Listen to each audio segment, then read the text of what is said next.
dia manahoana ary tsika eto mahita tsara ve nareo tahiny Jesosy tsika rehetra mino fa mahita tsara am'izay nareo de tahiny Jesosy ary tsika tsirairay avy mamerina ny fiarabana ho tsika rehetrarehetra zay tratranso eto androany de faly mahita nareo faly miondreto ndray tsika am'ty androany ty de inoko fa fotoana ifampahirezatsika indray ny androany raha androany no vao tonga eto de teny aminao hoe tsika sendrasendra ny atongavanao teto fa tena misy antony lehibe sy goavana ary misy raharaha ilan'ny tompo anao ka de marita anao hatramin'ny farany marita hatramin'ny farany fa tena ilaitsika ny ten'Andriamanitra am'izao fotoana izao rehefa malala mila tenin'Andriamanitra ny fiainantsika ten'Andriamanitra ny renao eto fitoriana filazantsara ny renao eto ko de mahireza marita hatramin'ny farany nareo paketo kosa de ara-paina manokana tamintsika vao niditra voalohany teo moa de ranabavy felina rakoto ny niditra voalohany zay nary nitako voalohany teto de zao indray ranabavy $100 ka izy mianaka ireo tonga de mentsika tsodrano manokana androany satria le teo efa mba tafiditra ry zoky felina rakoto zay izy vao tafiditra voalohany nefa tapaka le izy ho tahiny tompo manokana ny nareo mianaka felina rakoto $100 nirina tahiny Jesosy de fahasoavan'Andriamanitra meno anareo sy rehetra momba anareo ka de tahiny tompo isika tsirairay avy mahireza de misaotra reo tonga eto indray mangingina rery zay raha tsy tonga eto nareo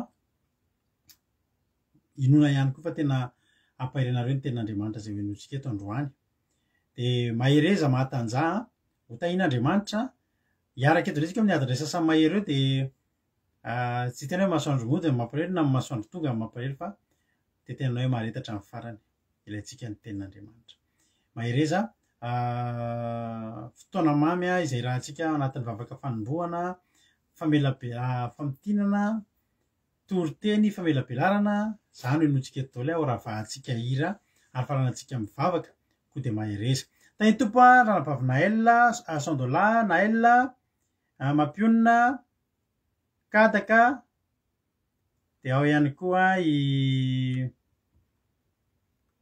izay koa contre camaradin Jesosy fombiazana fitahina de Angela io Soameva Misfit Emelo Avlitina Marijo Angela io Erika Raka Eliana Falrairitovo Kadaka Maniko artisanay de Madagasikara Lina Olga Onraso Mama Valtina Kodaleoni Tina Malala Verselina Rolianisha de tonga so daholo tsika rehetra Tina Rakoto Arzaka Ando Andry tahiny Jesosy Ajaska Patitsy Andrina Suzella itody rahony so tonga so daholo nareo Sandrine Erika Niana Mahino so tonga so daholo isika tsirairay avy Rodina Aingonirina Mampionina Nirina Rodriguez tonga so Rantanina Marie Charline mamany ranabavy Lina artisanay de Madagasikara tonga so daholo nareo faly be mahita nareo de Tsiry Amboaramiel bonsoir Nico Olga Onraso Thierry Albenja tonga so Bert Savato tonga so daholo nareo faly mahita nareo ary manasinareo maharita hatramin'ny farany androany tsika de hiaraka amin'ny rahalatody tsika ny vavaka fanombohana de avy eo tonga amintsika eo zay tsika raha misy famitinana ataon'ny fitina tsy misy fa io moa de miankina amin'ny fotoanany de avy eo tsika hitra amin'ny ten'Andriamanitra zay mety ny ranabavy iaina de avy eo ny vavaka firenena moa androany ranabavy Erika ka de andao ary tsika nomboka ny fotoana tonga de rahalatotso nomboka ny fotoana amin'ny fitonana vavaka tahiny tompo rahalatotso anao ny fitenenana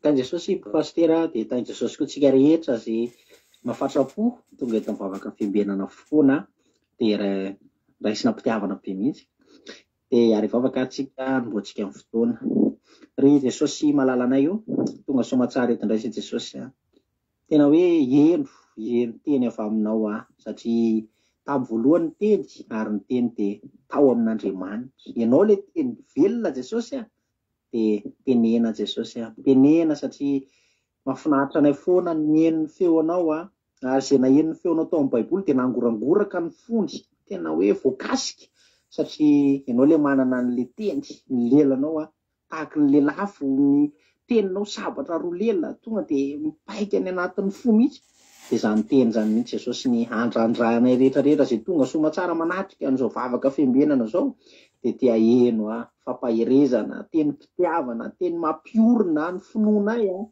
mampijoro amin'izao andro farany izao Jesosy dia mitenena tendreo lela mpanomponao izay tondra mitory teny eo pastera Melabelatra eo ny vavaka famaranana koa dia akinonay feno am-pelantananao aby mifandarana rehetrarehetra Jesosy angatahanay le rahanao sarobidy le raha mahavelona raha afaka miaro raha tena matanjaka ahafahanay tena maheno teninao ary amin'ny alalan'izany rahanao izany koa Jesosy dia tsy hanan-kery tsy hanam-pahefana eto ny devoly satria ny rahanao dia mahery mandrakotra ny rehetrarehetra Jesosy dia tena hoe andrakotra ny fandarana ny connexion ny telefona anay dia tena hoe amoa afolo eny aty anatinay indray ny teninao androany dia izay ataonay rehetrarehetra eto Andriamanitra dia ganay ho voninahitry ny anaranao dia tena hoe apetaka anay feno eo am-pelantananao izao fotoana izao inganenao ny andidy sy anapaka eto ianao ny tantana ianao ny andrindra ianao no aronay Jesosy ianao ny resaka aminay eto indray dia misaotra ny masina tiany be raha mbola nitsy izao toy ny vavako Andriamanitra fa votsa ny lelako tsy fantatro akory zavatra tena tsara tokony angatahana fa ianao Jesosy ianao le tanteraka ianao nefa anatanteraka ny zavatra izay mety banga sy tsy voateniko teo dia misaotra ny masina tiany be voninahitra teo anao Jehovah Andriamanitra io ianao ihany ny Jehovah nay ianao ny Andriamanitra ianao le nahary izao rehetrarehetra izao dia ny fofona nananay dia hiteranay anao indray amin'ity andro androany ity dia misaotra ny masina tiany be Halleluja Amen.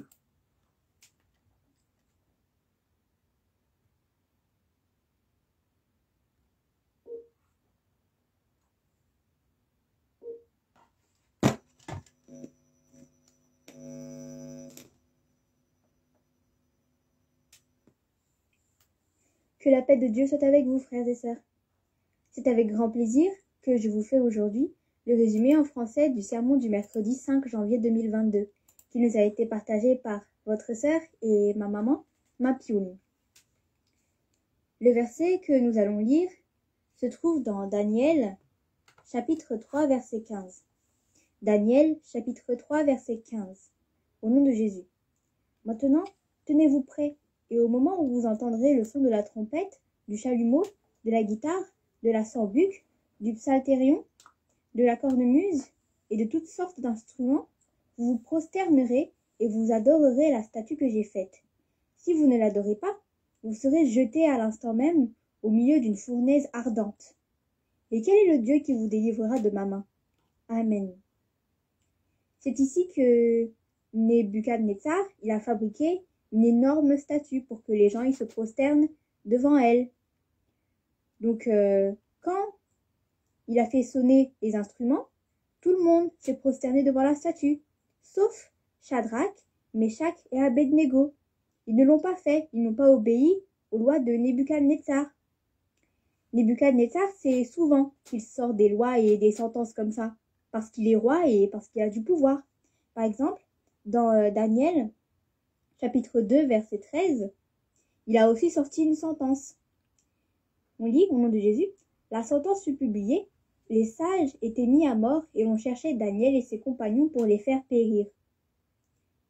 Donc en fait à ce moment-là, Nebuchadnezzar il a fait un mauvais rêve et donc il a convoqué tous les sorciers, tous les sages, les Chaldéens et Nebuchadnezzar il leur a dit de lui dire le rêve qu'il a fait et de le déchiffrer. Mais on lui a dit que personne ne sait faire ça dans le verset 11. Dans le verset 11, on lit, au nom de Jésus, « Ce que le roi demande est difficile. Il n'y a personne qui puisse dire au roi, excepté les dieux, dont la demeure n'est pas parmi les hommes. » Donc après qu'on lui ait dit ça, Nebuchadnezzar il s'est mis en colère. Et donc c'est à ce moment-là qu'il a sorti la sentence. Aujourd'hui, Nebuchadnezzar, c'est le diable. Et il sort tout le temps des lois pour tuer et pour détruire. En plus, il est toujours en colère. Dans Daniel chapitre 3, verset 19, Daniel chapitre 3, verset 19, on lit au nom de Jésus. Sur quoi Nebuchadnezzar fut rempli de fureur et il changea de visage en tournant ses regards contre Shadrach, Meshach et Abednego. Il reprit la parole et ordonna de chauffer la fournaise 7 fois plus qu'il ne convenait de la chauffer. Donc, quand les 3 compagnons de Daniel ne voulaient pas se prosterner devant la statue, Nebuchadnezzar il s'est mis en colère et il a demandé à ce qu'on réchauffe 7 fois plus la fournaise. En ce moment, il y a des lois que Nebuchadnezzar il sort pour nous forcer à lui obéir. Il lui dit « Ah, peu importe qui vous êtes, peu importe votre santé, peu importe votre âge, petit ou grand, riche ou pauvre, vous devez vous faire vacciner. Faites-vous vacciner. » Et c'est ce qui a été dit dans Apocalypse, chapitre 13, verset 16. On lit Apocalypse, chapitre 13, verset 16, au nom de Jésus. Et elle fit que tous, petits et grands, riches et pauvres, libres et esclaves, reçussent une marque sur leur main droite et sur leur front, et que personne ne put acheter ni vendre sans avoir la marque, le nom de la bête ou le nombre de son nom. Cette injection, c'est la marque de la bête. Ce vaccin, c'est comme la loi que Nebuchadnezzar y sort. On nous force à faire cette injection en disant si on n'a pas de vaccin, du coup, si on n'est pas vacciné, on peut ni acheter, ni vendre, on ne peut pas aller au cinéma, on ne peut pas aller au train. Et ces lois, en fait, elles sont faites pour nous forcer à recevoir la marque de la bête. Mais nous devons le refuser jusqu'au bout et à tout prix, comme Shadrach, Meshach et Abednego l'ont fait. Eux, ils ont refusé de se prosterner devant la statue parce qu'ils aiment Dieu, parce qu'ils sont obéissants, parce qu'ils savent que Dieu, il a dit de ne pas se prosterner devant autre chose que lui. Nous aussi, on doit obéir à Dieu quand Dieu nous dit ne recevez pas la marque de la bête. La réponse des 3 compagnons de Daniel à Nebuchadnezzar, ça se trouve dans Daniel chapitre 3, versets 16 à 18. Daniel chapitre 3, versets 16 à 18. C'est une réponse que j'aime bien. On lit au nom de Jésus. Shadrach, Meshach et Abednego répliquèrent au roi Nebuchadnezzar. Nous n'avons pas besoin de te répondre là-dessus. On va s'arrêter là déjà. Ici, on voit du tutoiement. On voit qu'il n'y a plus aucun respect pour le roi. Ils ne disent pas « Oh, mon roi, veuillez... » Non, ils ne respectent plus le roi. Et donc, on va continuer à lire. Voici, notre Dieu que nous servons peut nous délivrer de la fournaise ardente et il nous délivrera de ta main, ô roi. Sinon, sache, ô roi, que nous ne servirons pas tes dieux et que nous n'adorerons pas la statue d'or que tu as élevée. Amen. Nous, on doit avoir cette même réponse face à Nebuchadnezzar. On doit rester debout face à lui grâce à notre amour pour Dieu. Et si on reste debout, Dieu nous délivrera. Ceux qui n'ont pas reçu la marque, refusez-la jusqu'au bout. Même si vous irez en prison pour ça, même si vous ne pourrez plus travailler, refusez-le à tout prix. Voilà pour le résumé en français du sermon du mercredi 5 janvier 2022. Que Dieu vous garde et que Dieu vous bénisse. Alléluia. Soratsika n'Andriamanitra ny izy miravavy menada azavady izay nitondra ny fotoana tapany voalohany dia ny fitondranam-bavaka izay nentin'ny rahalatojo matsiro sady mamy mahafinaritra ary mampahery ny bavaka misaotra rahalatojo dia mitombosotra mitombo fahasoavana hatrany hatrany dia misaotra ny fitikotsika tamin'ny famotinana satria dia misy mahazo tombony amin'izany famotinana amin'ny teny frantsay izay ataony fity izany dia mitombosotra mitombo fahasoavana ho tahin'Andriamanitra ny ianareo mianadahy dia misaotra anareo ihany koa mankasitraka an'izareo sy mampahery azy fa tena ilaintsika ny mifampahery. Raha tonga eto ianao androany dia teny aminao manao hoe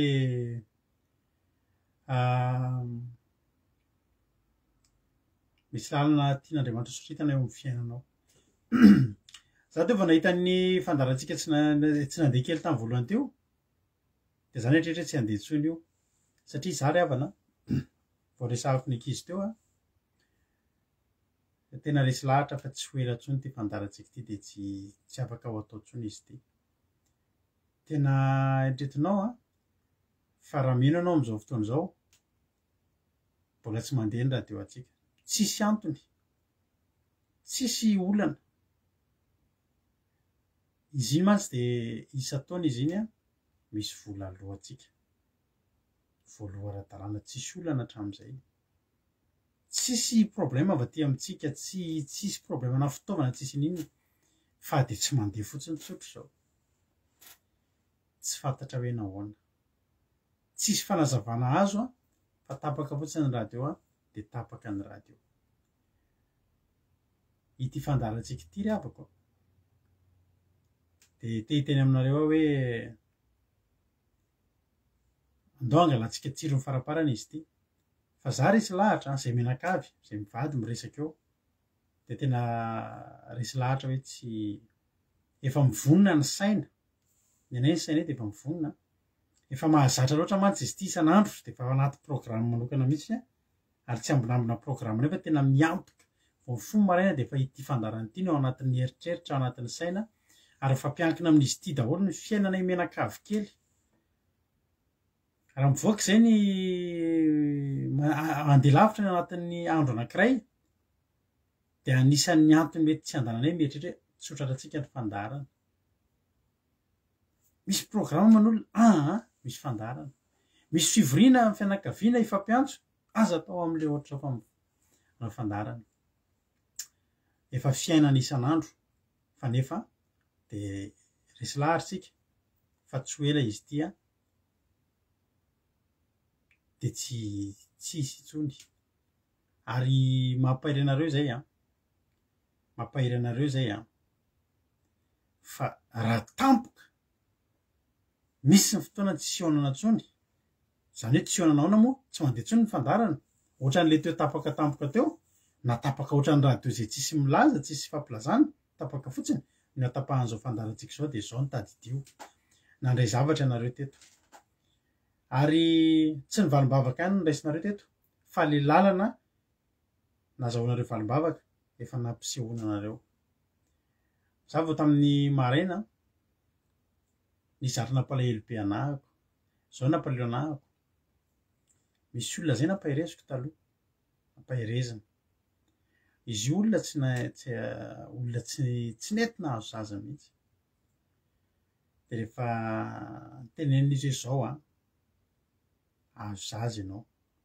alleloia azo zaza ianao fa atoranao ny lalana alleloia vonona ve ianao vonona aho izy zany olona zany efa tena teneniko anao ry havana efa lany aika efa saika potika hatramin'ny tokantrano tena tsisy tsy voatetin'ny professeur sy ny rehetrarehetra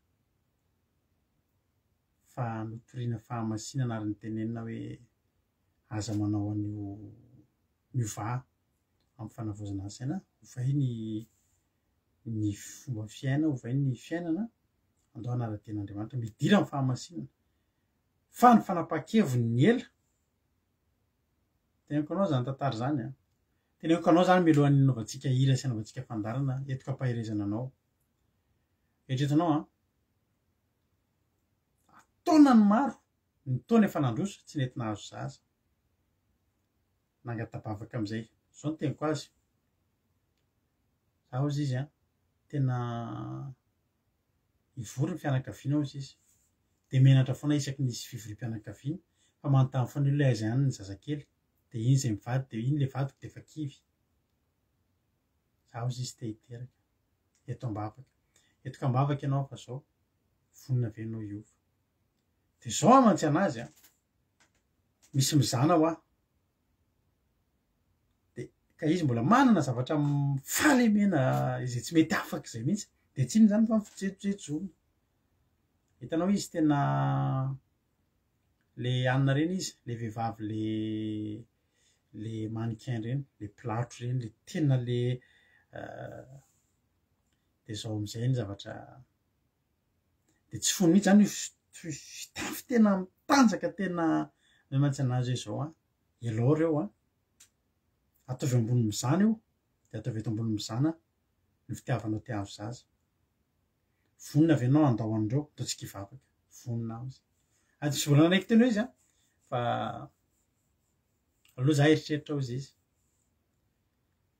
de ny arivana iny am'izay izy ny teny tapa-kevitra ao izy izy za tsy tonga de nivavaka hoe andao entina mbavaka ary sarotra ngeravana nitondranam-bavaka anao nefa ianao mbola tsy vonina rehefa limbavaka tapa-kevitra ao izy izy eny aro a vavaka am'izay zay menata eritretinao ny andro ny vavana ohatra zao tsika androany ohatra hoe 5 androany tsika hoe 6 janvier ohatra fa sadiko tsony le andro 6 janvier fa 6 février 6 février taorinan'iny zany un mois pile na defa message tamiko lay ranabavy tam'izany hoe kakape ao izy fa tsy tonga tsony ny fadimbolako za tsy gaga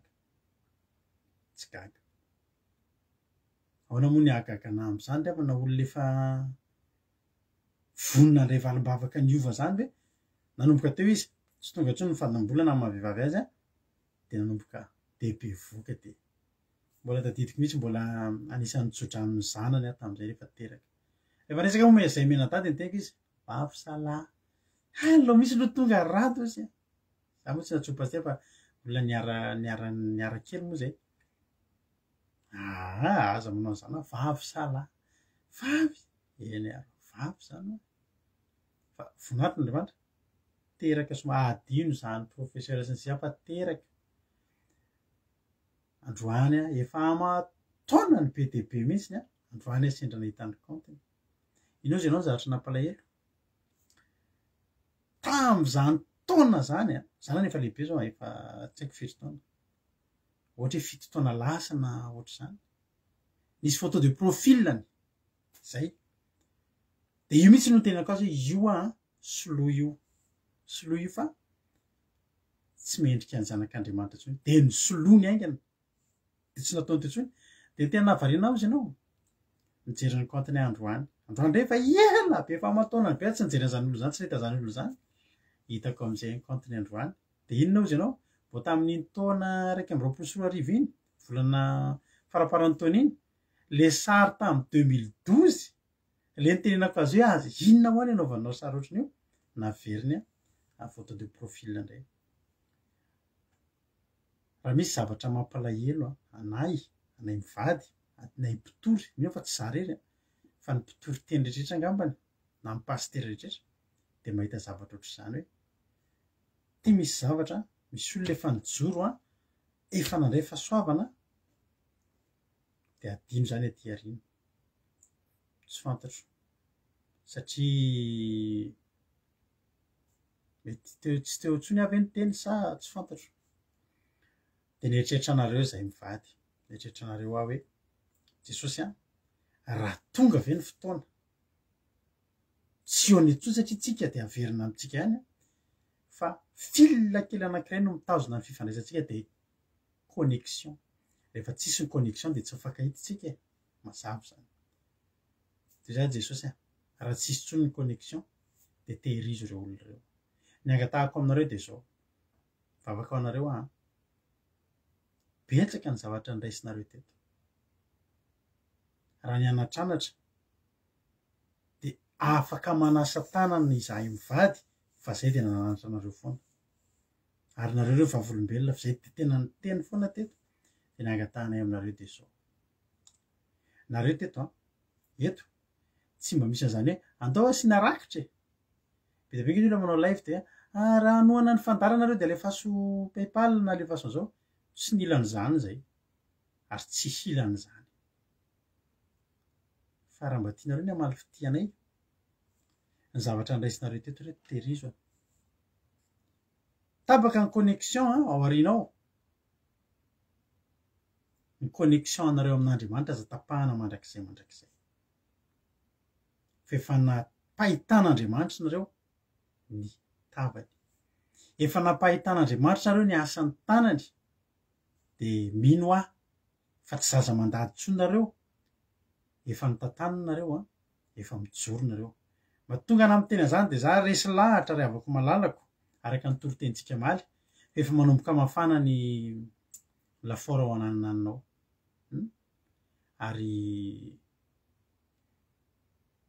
amin'ny fotoana zay tsy ampozina amin'ny 10 janvier ty ihany de ahita zavatra be dehibe iovonareo am'ty zao tontolo zao ty ary am'izany fotoa zany tsisy intsony afaka ifananarina sy ifampanafarana fa de efa ataotsika andro raha mbola eto foana moa tsika de alleloia de mba lasa aloha ny afatra moa zany tsy maninona fa zay manafatra anareo zahay resy lahatra fa tsy ho ela ty io resaka connexion am'rehetrarehetra io de ho tapaka amin'ny fomba tsy apozina io tsy ho ela io mahereza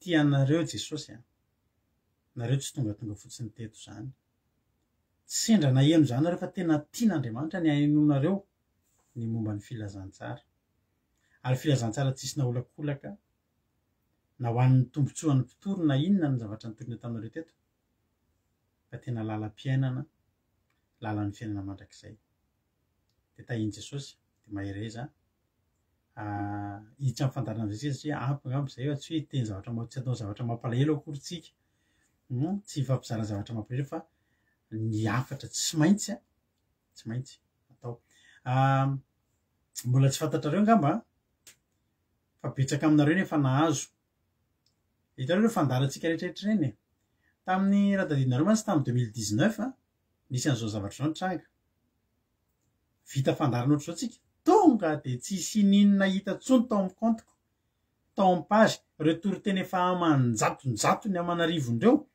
tsisy hita tsony tonga de tsisy tao tsony to de babangona be io compteko io le soratsoratra kely reny sisany hoe tratry ny taona sy reny sisany tao taitra be zay tamin'izay andro alina ohatry zao vao vita fandarana tonga de tsisy ninina jerena amin'ny page tsisy ninona jerena amin'ny compteko tonga de fafan'ny Facebook tsisy ninona de anomboka teo zay vao niverina le izy de ny fitandremana zay natao de navadika aingana natao ao anaty téléchargena natao tao anaty USB daholo zany clé USB daholo ny toritentsika ka ho anareo nareo any Koweït zao efa nandefasana misy aminareo eto Frantsa efa nandray efa nahazo raha misy aminareo maniry ty zany tsy hoe fitadiavam-boly ty fa fitehirizatsika tenin'Andriamanitra raha misy aminareo maniry anana ny toriteny de andefasana nareo clé USB ao anatin'ny clé USB anankiray misy toriteny zao fandarantsika zao na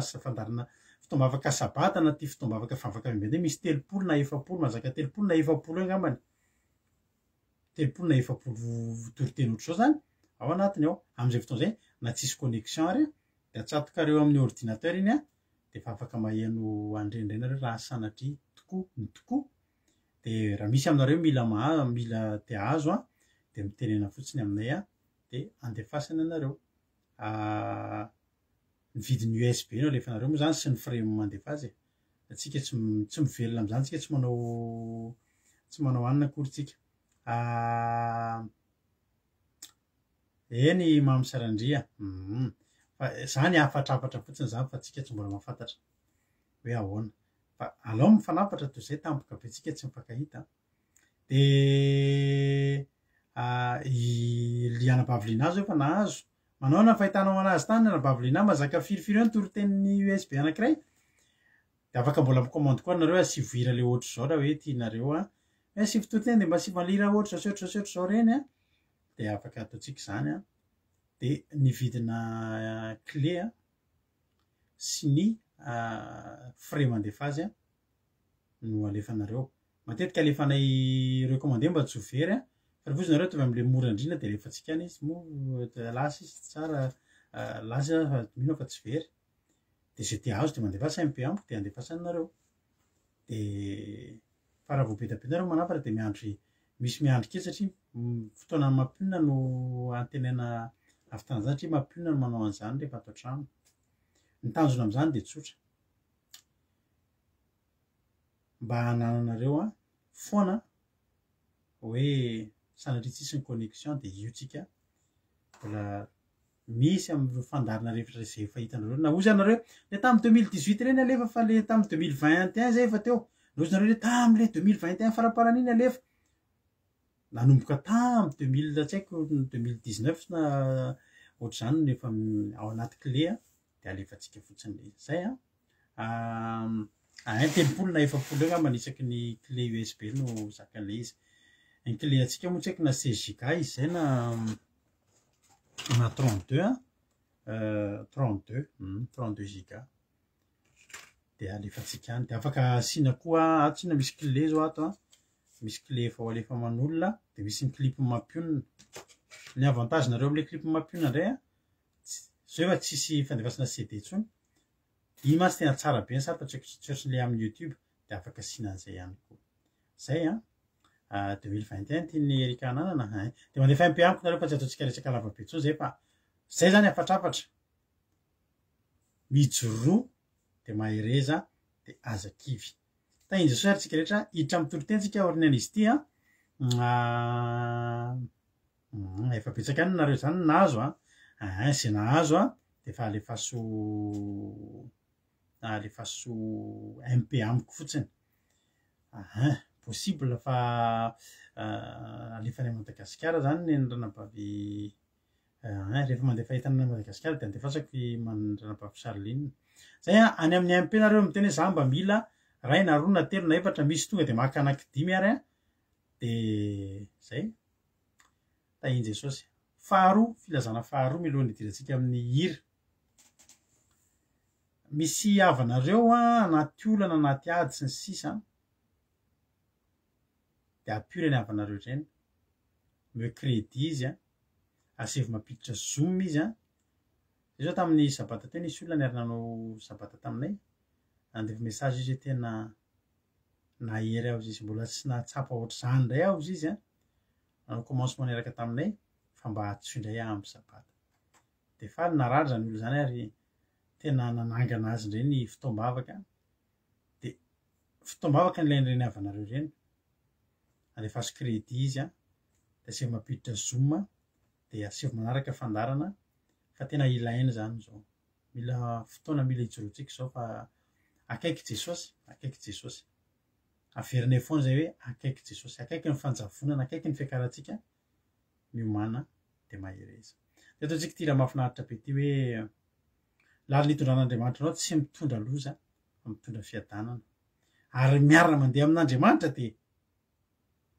azo antoka mahereza de tahiny Jesosy any zay zao nandefa baiboly nandefa clé USB maro de maro tany Koweït de mbola tsy tonga hatram'izay fa ho ray volana angamba zao ny tena marina moa zany efa tonga le izy raha ny tokony ho izy fa ny any Koweït sy any Arabia Saoudite mandalo douane le izy de tamin'ny 2018 zay nandefa tany de efa mandalo eo amin'ny douane ny sasany lasa tonga any amin'izy fa misy fotoana bloquen'zareo amin'ny douane le izy satria tsy tiany zareo ny olona mamaky baiboly de tsika mba afaka ho tonga somatsara ihany fa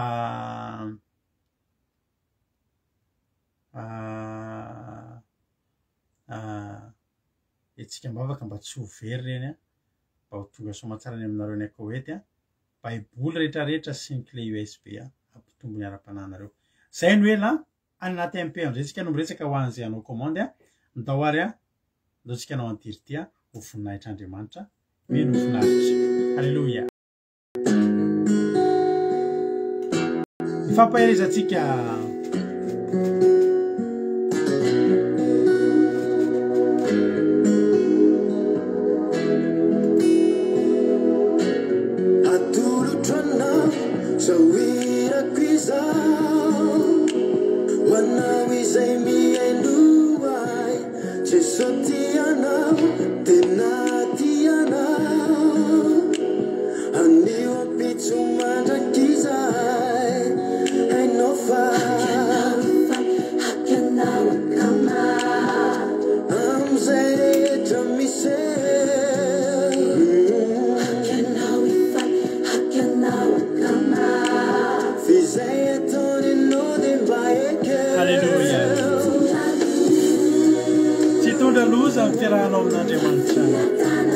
Halleluja.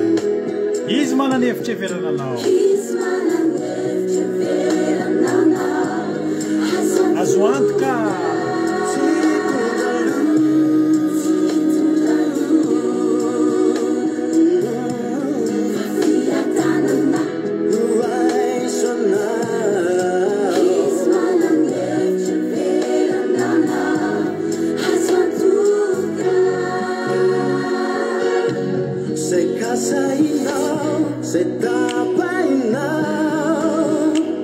tapainao andanitrao zay alianao rambony toantany vizy mialo lalananao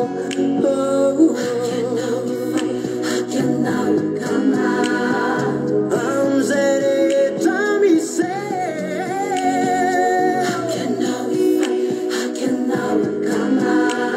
fizay ataoninao de maheky Halleluja.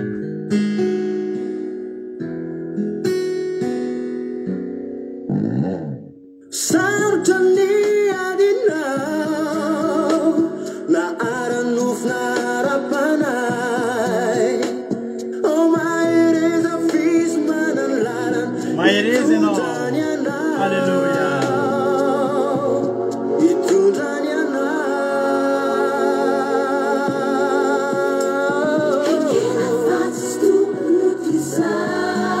ny fiainanao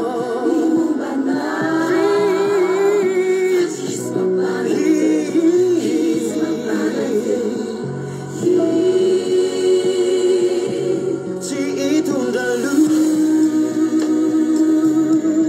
fa fiadananao anao fizy mananetreverananao azo antoka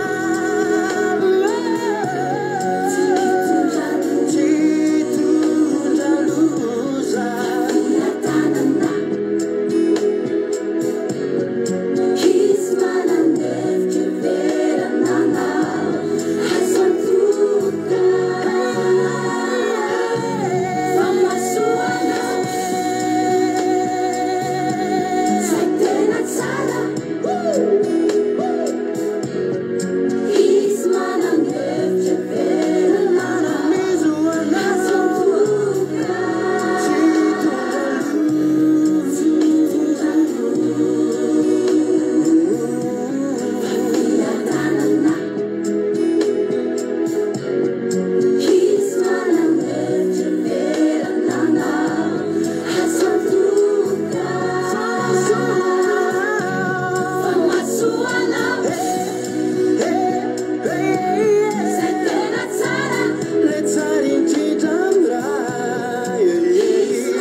Halleluja.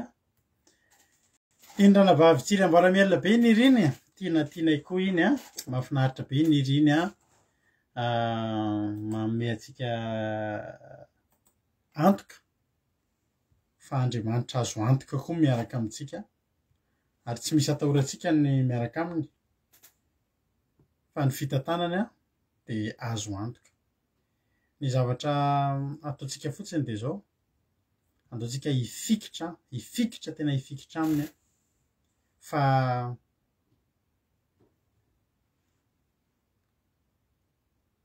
hitanao ry havana rehefa eny amin'ny eny ambony rano ny olona de rehefa misy zavatra ray azony sarangotina ka zavatra mitsingevana de raha mbola misaringotra amin'iny izy de tsy miletika. Halleluja. Jesosy mbola azontsika sarangotina de sarangoty Jesosy sarangoty fa ny olantsika tsika teo vovonjy nefitsika tsy misarangotra tsy mifikitra aminy fa mifikira dia mifikira. Halleloia. Hotahiny tompo ary tsika tsirairay avy hitra amin'ny ten'Andriamanitra tsika fa lavalava ny fotoanantsika teo teny elaela ihany teo efa lasa dia lasa ny fotoana fa to dia hitra avy hatrany arahana vavintsika iaina avy eto amin'ny Frantsa izy nitontsika anatin'ny tenin'Andriamanitra koa dia mahereza matanjaha dia rehefa vita ny toroteniny dia mivenona eto mamelabelotra ny toroteniny taka amin'ny mahazatra. Tany tompo ary arahana vavy iaina anao ny fitenenana. Tany tompo pastera dia tany tompo tsika rehetrarehetra izay tonga eto indray amin'ity alina ity dia fahasoavana lehibe ho anaso anao indray mbola ahafahantsika miaino ny tenin'Andriamanitra amin'izao alina izao dia ampanaitretena no izarako tenin'Andriamanitra amintsika eto. Entsika ifampahirezana indray ao amin'ny boky Ezra, raisin'ny baibolinao dia jerentsika ao amin'ny boky Ezra.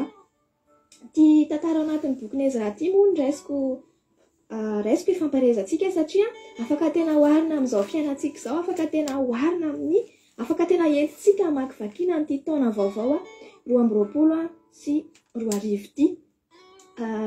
Ny tantara amin'ny Ezra dia miresaka momba ny zanak'Israely izany hoe ny Jiosy izay afaka tany amin'ny tany fahababoana tany Babilôna sy nanorena indray ny tempoly izay zany tena tantara ato amin'ny toko 1 ka hatrany amin'ny toko 1 ka hatrany amin'ny 9 isan'izany. Tsy haiko ianao raha efa namaky an'ity boky ity na mbola fa raha mbola tsy namaky ianao dia vakio fa tena mahafinaritra be.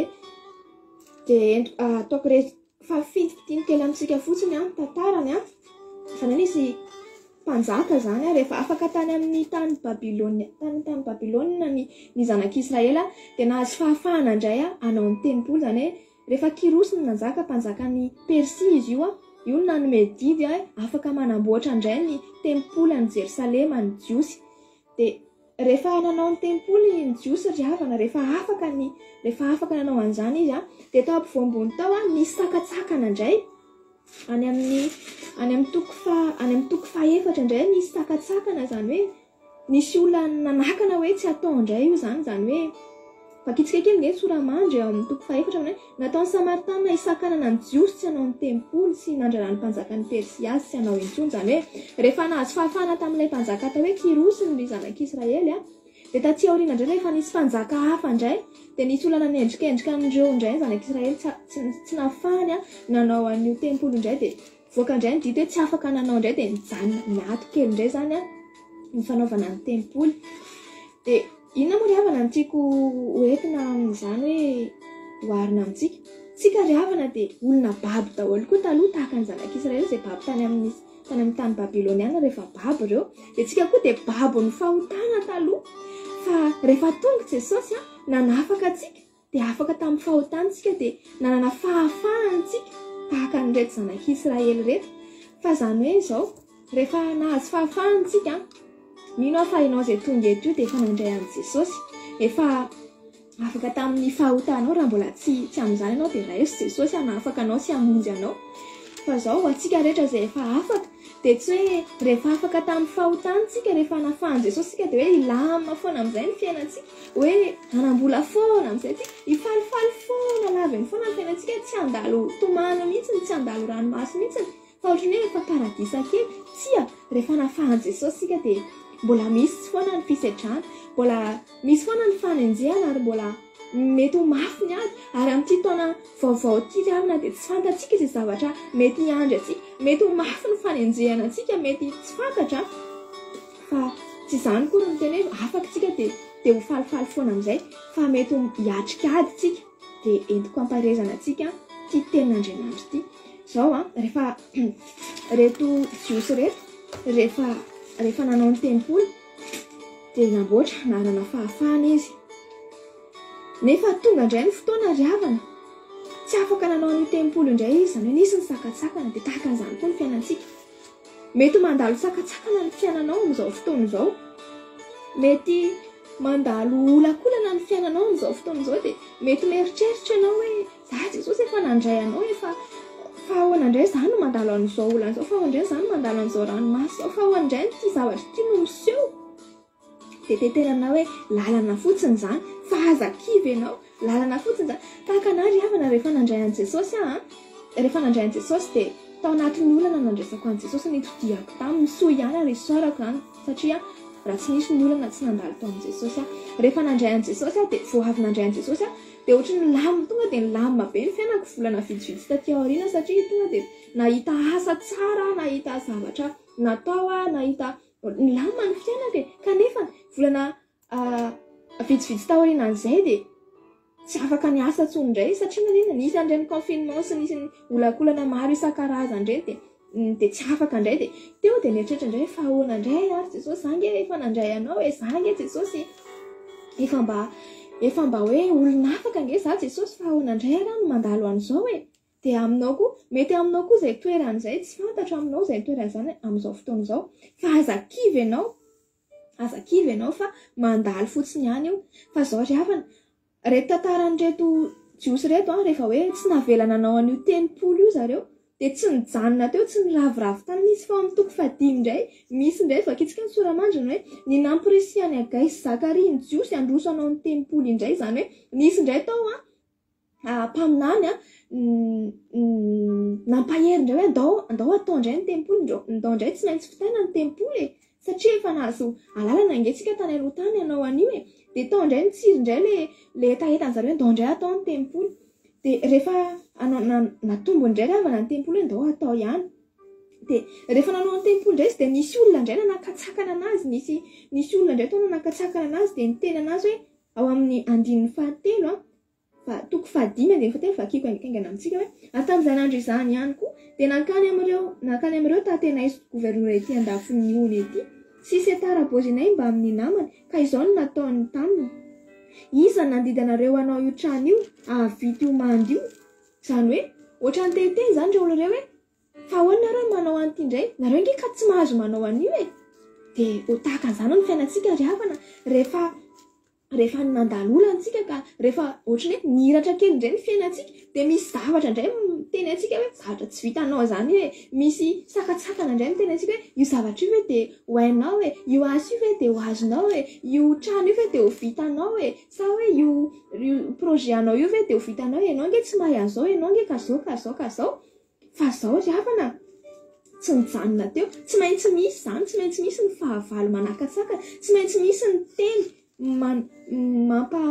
mahatonga fahakiviana amintsika tsy maintsy misy zany fa jereko raha toy izantsika tantara toko 5:5 rehefa nendrikendriana rehefa nitenenina ny zanak'Israely hoe fa iza ny manoteny anareo hoe ho ataovy indray io rehefa nisakanana izy zany dia ozy izy ny 5 manao hoe nefa ny masin'Andriamanina nitsinjo ny lolony Joda ka tsy nahasakana azy ireo aleloia nefa ny masin'Andriamanina ozy izy nitsinjo ny lolony Joda ka tsy nahasakana azy ireo aleloia amen zany hoe nanandeha zany ny teny fitenenana hoe azo atao io sy ny ohatr'izao dia ny masin'Andriamanitra dia nijery andreo ka tsy nahasakana azy zany satria maninona ry havana satria efa nisy teny fikasana tany aloha tany hoe afaka manao an'io tenimpolo io nareo dia tsy nahasakana zany tahaka an'izany koa isika manana teny fikasana be dia be tsika ry havana izay efa nomen'Andriamanitra tsika tao anatin'ity baiboly ity maro ny teny fikasana izay efa nomena tany aloha tany fa mety hoe adinodinitsika mety hoe mandalo olana ianao amin'izao fotoan'izao dia kivy ianao dia adininao ny teny fikasan'Andriamanitra fa zao veren'ny vakina indray zany teny fikasan'Andriamanitra zany inona moa teny fikasana maro be tahaka ny hoe aza matahotra ianao fa momba anao ozy izy ten'Andriamanitra aza merikerika foana zany hoe mandalo olana ianao amin'izao fotoan'izao mandalo tsy fahasalamana ianao amin'izao fotoan'izao mandalo tsy fisina ianao amin'izao fotoan'izao dia mitedavy ianao teny fikasan'Andriamanitra afaka soratanao eo mihitsy izay teny fikasan'Andriamanitra tonga ho an-tsainao na fantatrao tsy enjero sy raha teo fa ho tanteraka aminao zany satria Andriamanitritsika dia Andriamanitra marina Andriamantritsika dia Andriamanitra tsy mba mandainga fa izay zavatra tenenina dia tsy maintsy tanterahany aleloia ary Andriamanitra ozy koa tena indray fa zaho malala izay hevitra hiverana anareo hevitra ahatonga fiadanana fa tsy hitondra loza amen ozy izy koa ny tena Andriamanitra ny zanako sy ny asan'ny tanako izy izy dia adidiko ihany amen ozy izy koa ny tena Andriamanitra hoe mahatoky izay miantso anareo ka izy ihany no hanefa izany amen zany hoe izay tena Andriamanitra fiteny fikasanareo ry havana izay ao aminao ao anatinao amin'izao fotoan'izao dia raisy ary fikiro fa tsy maintsy ho tanteraka aminao zany amen ty tantaran'ny kirosy ty tantaran'ny zanak'Israely ty rehefa vakitsika ny amin'ny andimy ao amin'ny toko fahaeninao a toko fahaeninao dia rehefa nisakanana ry havana rehefa nisy nanendrikendrika indray reo jiosy ireo le hoe fa ahoana nareo no manao an'ity efa nitenena ingenareo hoe tsy azonareo atao io e dia izao tsia satria ny masin'Andriamanitra nitsinjo an'ireo zanak'Israely ireo dia nivoaka indray nitedavina indray ny taratasy a izay efa nampilazaina tany aloha tany izay efa niteneniko anareo teo hoe nisy an'izany Kirosy zany mpanjaka teo aloha teo efa nanome didy hoe afaka ataonareo io tempoly io fa taty aoriana nisy mpanjaka hafa indray niteny hoe tsy afaka fa izao rehefa nikarohana indray io taratasy io ry havana dia hita na iza ny mpanjaka taty aoriana na iza ny mpanjaka taty aoriana namaky an'io taratasy io hoe afaka atao ane io e efa nisy didy ane tany aloha tany hoe afaka nataony io e dia rehefa hita izay taratasy izay ry havana dia afaka nanao an'io indray afaka nivoaka indray afaka nanao an'ilay tempoly ihany ny zanak'Israely. Aleloia. Ary ny zavatra tena tsara dia izao ireo olona izay nanendrikendrika niteneniko anao teo amin'ny toko 7 teo toko 5 teo nanao hoe iza nandidy anareo anao an'ireo iza moa ireo olona ireo ry havana jereko kely nge ireo olona ireo gouvernoura nety andafiny nyony ao amin'ny toko 7 misy an'izay toko 5 dia raha vao jerevantsika ao amin'ny toko 9 andininy 9 dia hitantsika fa ireo olona izay nanendrikendrika ireo olona izay nikasa anakana an'ireo zanak'Israely ireo ihany tamin'ireo ihany no nivoaka indray didiny mpanjaka hoe nareo no amatsy an'ireo olona ireo amin'ny fanamboarana ny tempoly. Aleloia. Toko 9 vakinao nge izany fa tsy manana fotoana be tsika fa misy hoe dia nihetra avy amin'ny any andafiny ny ono izy no andohavana marina ny lano an'ireo lehilahy ireo. Aleloia. Zany hoe ireo olona izay mikasa hoe niteniteny anazy ireo indray nihetra avy amin'ireo indray nandohavana namboarana ny tempoly. Aleloia.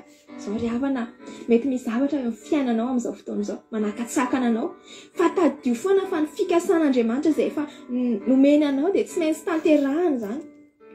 Ijoroako vavolombelona kely amintsika faraparany amaranako anazy dia izao za ry havana rehefa niteneniko anao teo hoe nandray an'i Jesosy dia nahita asa ny lamina amin'ny fiainako fa taoriana kely an'izay tsy nisy asa indray fa nefany taty aoriana indray nahazo nomeny Jesosy asa indray nefa rehefa nahazo asa indray ry havana dia tamin'izao situation antsika amin'izao le hoe vaksiny tsy afaka miasa izay tsy manana vaksiny dia izao tokony efa tamin'ny 15 septembre za no tsy afaka miasa tsony satria hoe izay tsy manana an'io fanefitra io dia tsy afaka miasa tsony dia inona ry havana fa tsika izao efa volana janoary tsika izao fa mbola miasa. Aleloia. Satria ny masin'Andriamanitra nitsinjo anahy tsy namela anahy zany ny masin'Andriamanitra tsy namela anahy zany Andriamanitra fa mifanohatra amin'izany arany ireo izay fanjakana izay hoe ny fanjakana frantsay izay hoe nanohatra izay niteny hoe tsy ame asa anahy tsony indray ireo indray arany ry havana ijoroako vavolombelona amintsika ary tsy rehareako fa ireo indray arany mbola mandony karamako amin'izao ary mbola avy 2 hena avy 3 hena noho izany efa raisiko tao alohan'izay teny nivoaka izay hoe tsy afaka miasa ianao no raisiko amin'izao fotoana izao voninahitra ho an'Andriamanitra fa tsy rehareako amintsika izany fa tena velan'Andriamanitsika ary ny masin'Andriamanitra no tsinjololony jody ary ny tenin'Andriamanitra miteny hoe ny masin'Andriamanitra ozy izy dia mitsinjo no marina masin'Andriamanitra dia mitsinjo no marina ary ny sofiny mihaino fitarainana fa ny tavan'ny tompo dia tezitra ny mpanao ratsy.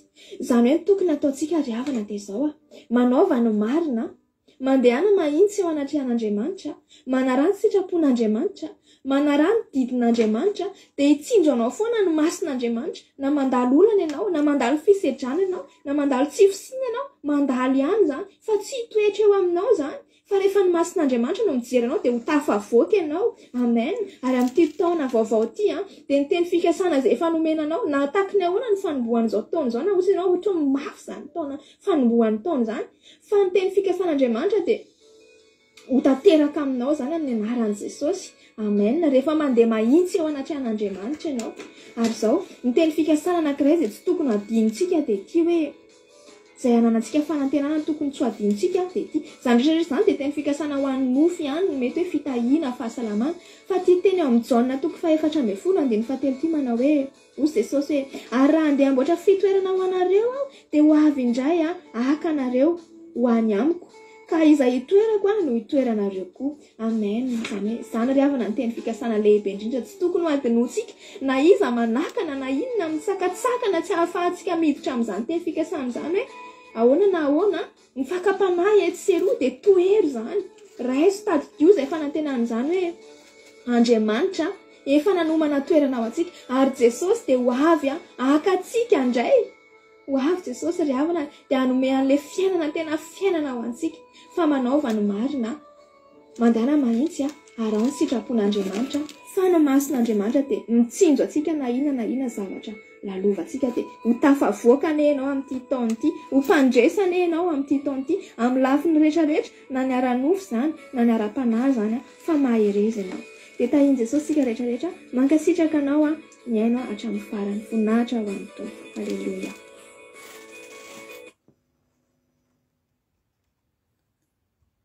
Alleluia. Mino aho fa nentanentana ianao tao anatin'izany manentana kosa ilay toriteny sotra andranavavy aintsika tao anatin'izany fa dia sondriana mihitsy mihaino an'ilay izy miaraka amin'ny fekira sy ny fitanentanana sy ny fijorona vavolombelona dia tena mahafinaritra ary dia nampahery ny olona sotra ranavavy aina sotra fa nampahery ny olona ny toriteny sady mamy dia mamy fa tsy hoe mody mamy tena nafinaritra dia Andriamanitra ampitombo anao foana Andriamanitra omba sy tantana anao hatrany amin'izay rehetra ataonao sy izay rehetra alehanao dia mbola ho ataon'Andriamanitra solo vavany foana ne ianao ranabavy iaina dia tongava amin'ny ambony indrindra dia mahery hatrany amin'ny asan'Andriamanitra izay nataonao. Dia tahiany Jesosy ary isika rehetrarehetra misaotra anareo ihany koa mankasitraka azy fampaherezana izay ataonareo dia mampandroso mampahery an'izy ireo mpitoriteny ireo ka dia mankasitraka anareo ihany koa dia tahian'Andriamanitra ny isika tsirairay avy. Olona ten'Andriamanitra amin'ny Ezra 5:5 fa nefa ny mason'i Jehovah nitsinjo ny olon'olon'i Israely ka tsy nahasakana azy ireo mandra-pahatonga ny teny ho any amin'ny Dariosy sy nazahoany ny valiny ny amin'izany raharaha zany. Ny anton'ireo rehetrarehetra ireo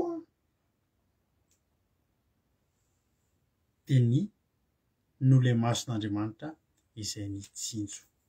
Alleluia. Mason'Andriamanitra mitsinjo atsika Andriamanitra mijery atsika izany izany ny valim-bavaka amin'ny fiainantsika.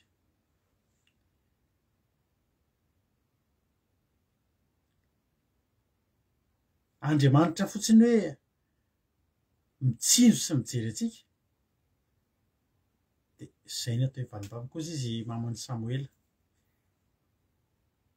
hoe ny anazy ny vahaolany dia hitany hoe vakitsika Samuela 1:1 tsy nanana anaka ity ana ity momba taka ilay vehivavy nijoroka vavolombelona taminareo teo.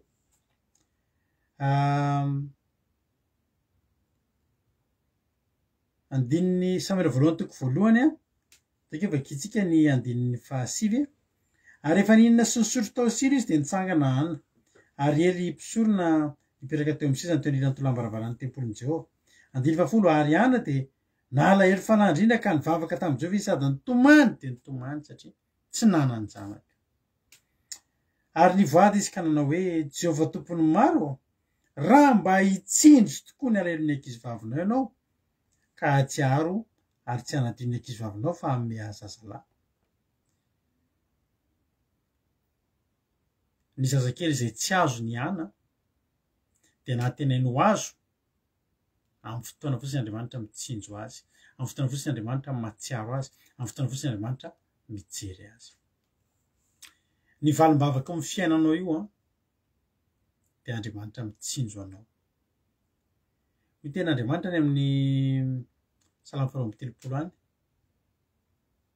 hanome saina anao a, dia hampianatra anao ny lalakalehanao, hitsinjo anao ny masoko, ka hanolontsaina anao eo akitsika zany, ka hanolontsaina anao any amin'ny Salamo 130. Salamo 130:9. Hanome saina anao sy hampianatra anao izay lalakalehanao a, hitsinjo anao ny masoko ka hanolontsaina anao a. Halleluia.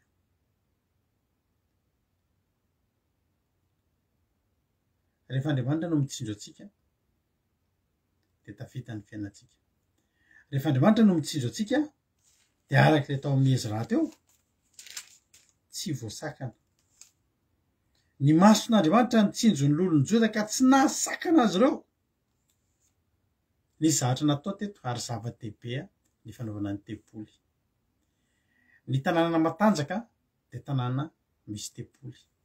Satria ny tanàna misy tempoly a dia misy ny fanatrian'Andriamanitra, dia misy ny voninahitr'Andriamanitra, dia mitafy ny voninahitr'Andriamanitra, dia tanàna matanjaka izany. Ianao io a tanàna matanjaka ianao satria maninona? Satria ianao a tempolin'Andriamanitra. Tsy fantatrareo va hozy Jesosy fa tempolin'Andriamanitra ianao, fanahin'Andriamanitra mitoetra ao anatinareo. Mahatonga anao io matanjaka, mahatonga anao io mbola ohatrin'io dia tsotra, tsy ny adiny tsy nisy. Fa ny tena marina ianao tempolin'Andriamanitra, mitoetra ao anatinao Andriamanitra, dia matanjaka ianao ary tsy tatiny ny devoly, tsy tatiny ny fahavalo. Ny hananganantsika ny tempoly ao anatintsika tsy tatiny izany. Ary nahatonga ny reto lolon'ny Joda sy reto Israely reto no sakanina tsy hanao tempoly, dia satria tsy tiany ny fahavalo izy a, ho tavaverina amin'ny laoniny ny fifandraisany amin'Andriamanitra ka hiverina hery indray izy. Misy fotoana ry havana mandalo ady tsika, dia ny fanafodin'io a, ny vahaolana io tsotra fotsiny, isika mandroso ara-panahy. Misy mantsy ilay olana ampahirizy tamin'ny tena antesy zao fotsiny hoe angatahako aminao, ndao handroso ara-panahy. Ny vahaolan'ny adinao io dia tsotra, ny fandrosoanao ara-panahy zay a. Aoreny ny tempoly ao anatinao, atsangany ny tempoly, azavela voasakatsakana, azavela hitsahatra. Fa amin'ny fotoana tafatsangana ao anatinao ny tempoly, tempolin'Andriamanitra, amin'ny fotoana ianao voavolavola mitsangana ho lasa tempoly, tsisy azo atao aminao a, tsy voasakana ianao a, tsy voasakana ianao, tsisy azo atao aminao. Raha tsy vita ny tempoly teto a, niezaka ny zanak'Israely tamin'izany amerina indray ny tempoly, anangana ny tempoly efa rava, satria fantany fa ao no misy ny heriny, ao amin'ny fifandraisana amin'Andriamanitra. Raha rava ny ara-panahinao, tena potika koa ny ara-nofinao, fa za miteny anao. Fa raha mitsangana ny ara-panahinao, mitsangana koa ny ara-nofinao. Posaka ny fitahiana, mandroso ny asa, misy lalam-pitahiana, lalam-pahasoavana misokatra ny lanitra, midina ny fitahiana manana ambiampy. Amin'ny roviny zany tonga, amin'ny fotoana mandroso ny ara-panahinao, amin'ny fotoana mitsangana ny tempoly ao anatinao. Halleluia. Fa noho ny fitsinjovan'Andriamanitra, noho ny fitsinjovan'Andriamanitra. Neniana ny valim-bavaka ngezandrindra andrasany dia mba Andriamanitra hitsinjo azy ka hanome azy zazalahy. Halleluia. Fantatra ilay teny vakindrana mpahavianatra hoe mason'ny tompo mitsinjo ny marina ary ny sofiny mihaino ny fitarainana. Amin'ny Salamo 5:3 misy azany teny zany, na ny amin'ny Petera 2:7 misy azany teny zany. Mason'ny tompo mitsinjo ny marina ary ny sofiny mihaino ny fitarainana. Ary rehefa tonga amin'izay fotoana izay Andriamanitra mitsinjo anao dia mihaino anao dia milamina ianao, milamina ianao.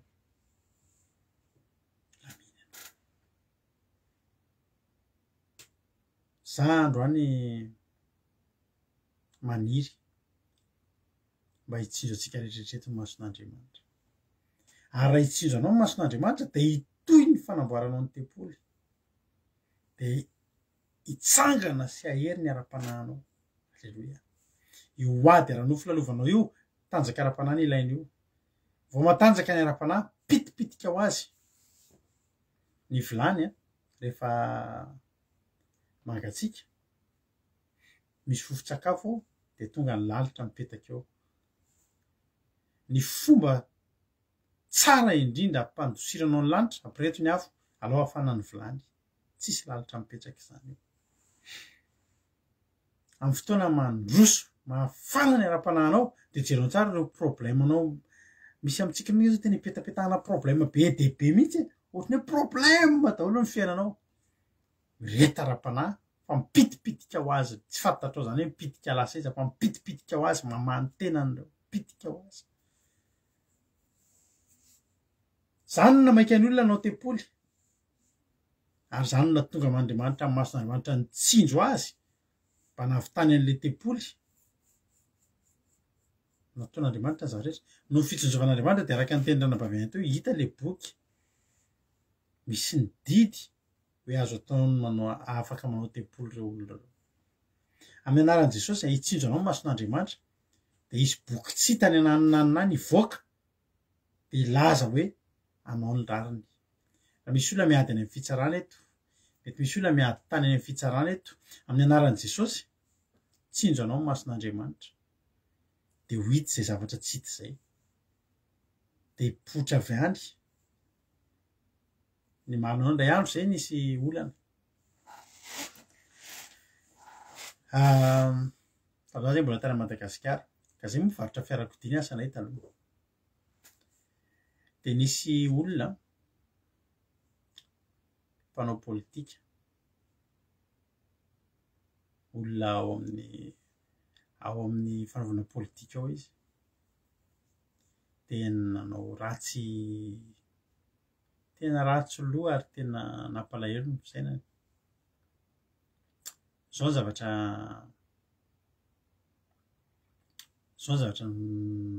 natao. Nisy lehilahy tonga ato aminay hividy tomobile. Dia vidy tomobile izy ka zay manome trosa. Zay manome tomobile anay zany rehefa vidiana, ary tsy tamin'izany fa hatramin'izao zay rehefa mba mivatra tomobile dia zay ohatra izany. Ianareo mahafantatra an'izany daholo. Azo alotsy kelikely.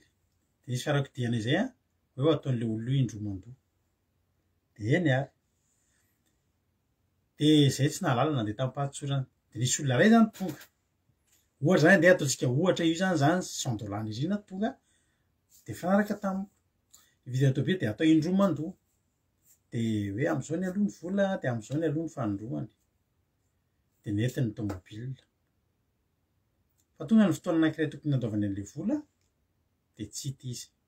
Dia tsy hita. Dia tonga avy any amin'izay misy olona anankiray andeha ataontsika resika ohatra hoe mama Valentine. Tonga avy any amin'izay mama Valentine.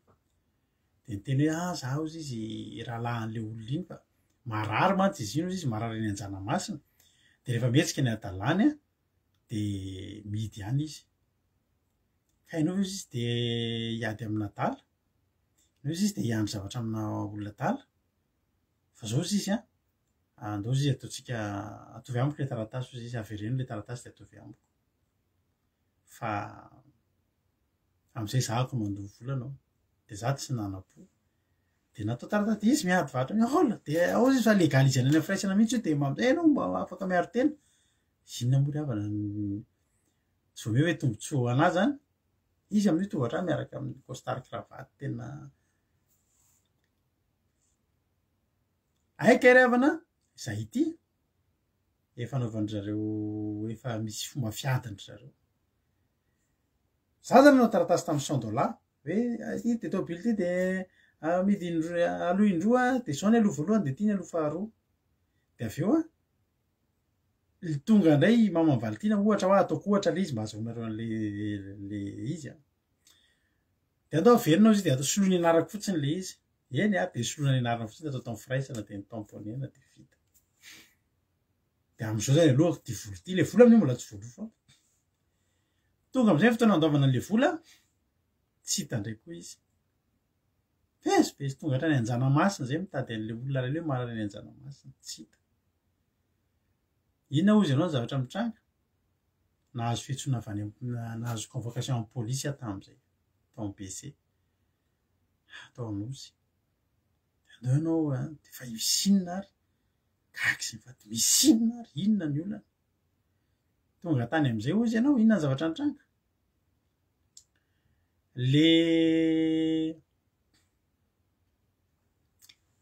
Io olona io kay, le namerina le taratasy faharoa, nitory anahy amin'izay. Dia sady nitoriany za, no nitoriany le olona le lazainy faralahany, dia ny anton'le fitoriana hoe za nanao double vente, zany hoe sady nivarotra tamin'le iray, no nivarotra taminy. Dia lasa hitanao le ohatra zany hoe nandray vola le voalohany, ohatra hoe nandray vola 10 millions anao tamin'le voalohany, dia naverina fotsiny le taratasy, dia ohatran'ny efa nandray 20 millions. Loza ike tamin'izany. Tena teneniko anao zany tena loza, tena hoe tena tsy nahampozina, tena hoe dia le zavatra legalisena iny netiny avy eny anazy ny tena ara-dalàna. Izy amin'ny olona mpanao politika, olona akaikikaiky mpanao politika ireo. Dia teo amin'izay moa dia tamin'izay aho le niteneniko anareo hoe tany a, dia tao amin'ny BC tao nisy olona naneniny olona tamin'izay a. Tonga izy le polisy anankiray, pasitera ianao e? Taitra, fa ahoana hoany? Fa za patrao. Ka tamin'izany izay mivady io mpitory teny eo amin'ny fitsaranao. Eo amin'ny fitsaranao zay miditra dia mitory teny ao zay rehefa alakamisy maraina izy. Dia tadidin'le polisy, naneniny zareo amin'izay ho aza. Alleluia! Amen! Eraky ny couloiran'ny polisy iny, vao hitana. Lazainy fa pasitera pisoloky nefa za tsy pisoloky fa le olona ny pisoloky. Mafy ny ady tamin'izay. Dia inona moa zara tika tongavana? Zara tika tongavana dia izao. Toriany amin'izay zay. Izy amin'ny mahitahita. Dia nitanjona ozy ianareo zany mba inona? Sady azo ny tomobile no lazainy fa mbola angalany vola koa zany zay hoe le vola le nalohako indroa zany hoe sady azo zany le vola naloha voalohany no azo maimaim-poana ny tomobile. Zay nitanjony olona io tamin'izay. Tahatary zany. Tena nahalaelo mihitsy tamin'izany. Zao zavatra nitranga. Mba afaka anay za tsy manana fa tsy le taratasy ray intsony le tanao satria le taratasy le fanaovana tamin'ny voalohany, le fanaovana isy le lehilahy, le lazainy faralahany le tamin'ny voalohany tsy nitazona an'iny intsony tsy manan-kery intsony zany. Dia zao no zavatra nitadiavina anontanian'ny polisy. Aiza izy taratasy io? Raha hita zany io taratasy io dia afaka, raha tsy hita io dia nanao double vente aho zany, dia renjy-lalàna dia mety higadra na tsy fantatro. Fa zao ry havana malala, dia mitovy amin'ny tantara mihitsy. Tamin'ny fotoana tsy nampozina, mitsinjo anay amin'ny mason'Andriamanitra tamin'izay. Izy ihany, io rangahy ihany teo mason'ny polisy namoaka ny taratasy io. Ny famatitra ozy ianao ny lelana, eretinao zany hoe ny convoqué zay dia miaraka eo amin'izay. Miaraka eo amin'ny manoloana ny tsy mpitsara mpanao fampitsoana fa ny enquêteur.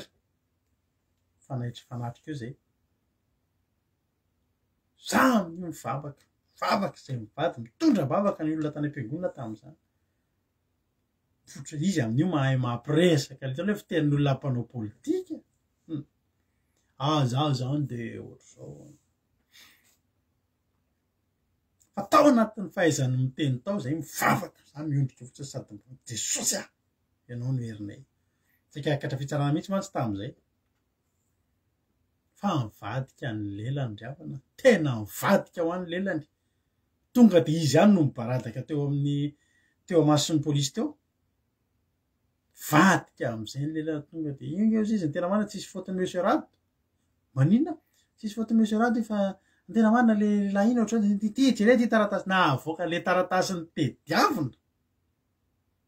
Ilay mahafaka anay izay tsy nanananay firetina mavaka navoaka ny avy any anaty poketra nomeny an'ireo polisy. Lasa ohatry versainy izy zavatra tokony rovitiny tany mihitsy dia vita tanteraka fa navoaka le taratasy. Dia ohatry ny tantara mihitsy nivoaka ny tantara, navoaka. Noho n'inona? Mivavaka izay mason'Andriamanitra nitsinjo anay. dia tapitra ny tantara, tapitra ny tantara. Nefa raha n'ilay izy moa nahavelanay tany a, sadidiny etsy moa nefa raha n'izay tamin'izay tsy hitako intsony sady ohatrany tsy azo intsony le volany tsy le tômôbila ohatrany tsy hitana intsony jenaleny, tsy hitana intsony le tsy hita mandraky tiany androany le tômôbila nefa ny taratasy ny tômôbila tany aminay tamin'izany. Nanahirana tamin'izany a, ny zavatra tiako atongavana amin'izany hijoroako vavolombelona dia zao le mason'Andriamanitra rehefa mitsinjo antsika dia ny fahavalontsika io tena mivadika iny globy amin'le izy raha toko fahaenina andininy fahavalo teo aiza izy teo reo olona indray ny didin'ny mpanjaka matsy an'le izy. Rehefa Andriamanitra mijery antsika dia mitsombadika ny globy ry havako. Ary rehefa Andriamanitra no mitsinjo antsika dia misy zavatra izay tsy takatry ny saina mipoitra eo amin'ny fiainantsika. Hoy ny ten'Andriamanitra hoe misy ten'Andriamanitra zay vakiako.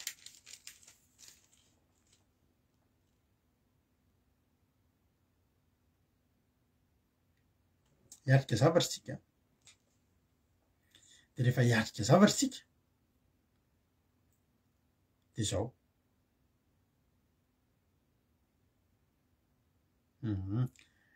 eo indrindra tsika eo amin'ilay salamo faharoa amby telopolo andininy fahavalo. Amin'ny sainanao sy ampianatra anao izay lalakalehanao a, hitsinjo anao masoko dia hanolontsaina anao a. Andriamanitra mitsinjo anao avy lavitra ianao miatrika ady, Andriamanitra tonga dia manolontsaina anao izao atao. Zay tamin'izany tena tao anatin'ny tahotra, tao anatin'ny tahotra.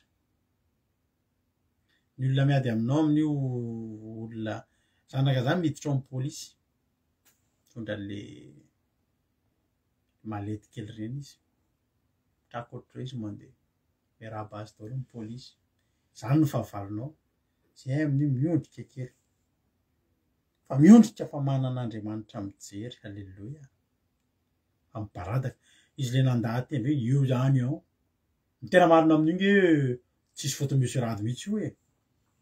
Ty zavatra ty nisy an'ity nge natao va ao anatin'ny fahaizany miresaka mihitsy Andriamanitra kely fa naka ny votsavava Mosesy ataony nahay ny teny lalamavava fa ny miseho mahay miresaka ataony mifamatotra ny lenany.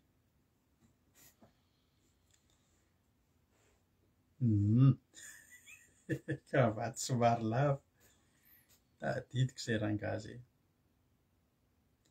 tena tsaroako mafy taminay izay zavatra izay fa saorana n'Andriamanitra, Andriamanitra nitsinjo antsika. Isika ao anatin'ny ady izay lalaovantsika rehefa Andriamanitra no mitsinjo antsika dia tolorana saintsika. Ao amin'ny misy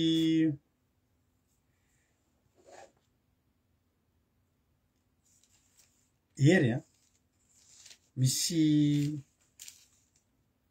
zavatra mitranga eo amin'ny fiainantsika rehefa eo amin'ny rehefa tonga eo amin'izay Andriamanitra mitsinjo antsika zay. Andriamanitra rehefa mijery olona anankiray dia anisy soa azy izay. Ary ny herin'io mason'Andriamanitra mijery antsika io tsy takatry ny saintsika. I Petera rehefa avy nandahan'i Jesosy, saika ratsy be mihitsy ny lalana nalehan'i Petera, saika miverin-dalana tanteraka, mety saika tsy fantatro. Fa any amin'ny Matio any a, Andriamanitra tsy mila mijery anao lava be koa nge, mijery anao mitompo maso fotsiny. Matio toko fahaenina amby roapolo, aleo tsy le Matio ny jerisika fa any amin'ny any amin'ny Luka toko faharoa amby roapolo nge vakitsika, sy tantara mahafinaritra ty. Luka toko faharoa amby roapolo a dia ny andininy raika amby enimpolo. Ny nandavan'i Petera an'i Jesosy.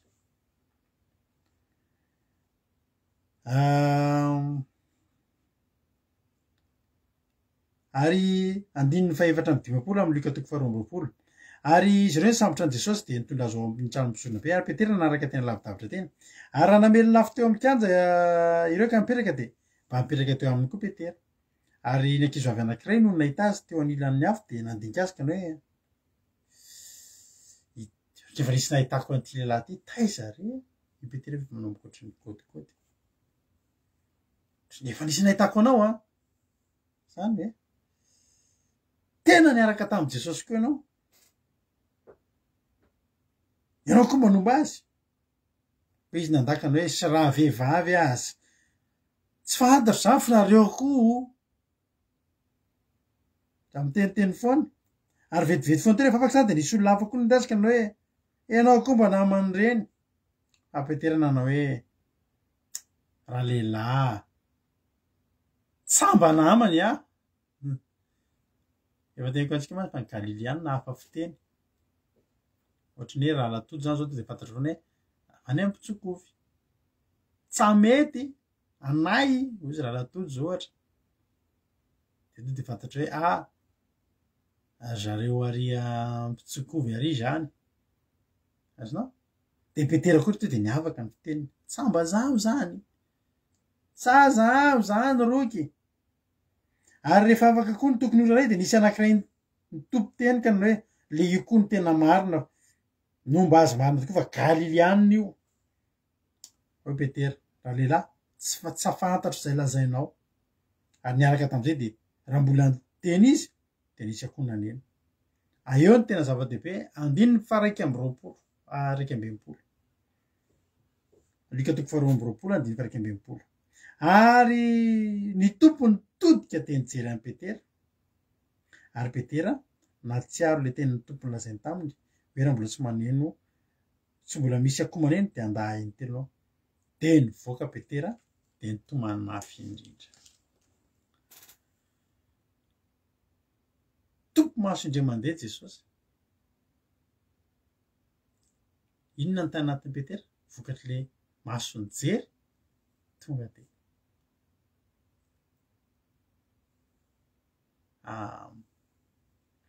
volazan'izany tonga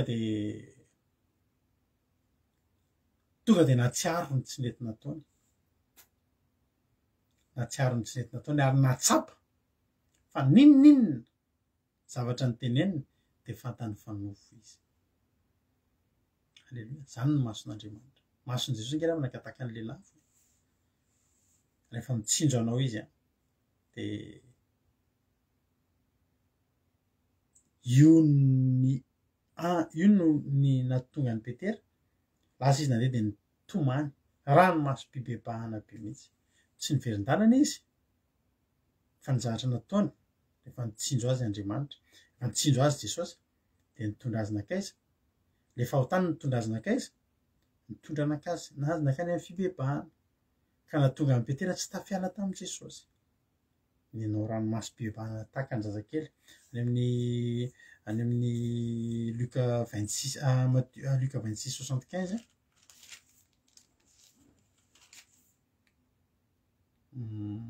Tsy Luka fa Matthieu 26:75. Any amin'ny Matthieu 26:75 dia volazany tena Andriamanitra rehefa nivoaka teny ivelany izy dia nitomany fatratra. Le tena nitomany mafy.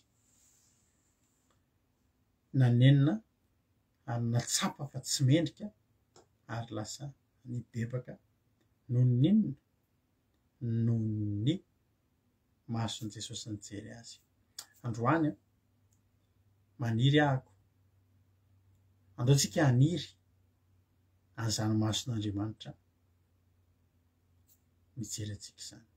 Sady miaraba ny Sandra Akonina fa izay zay vao nitanao teto androany. Androany no vao tonga teto dia tonga soa ianao.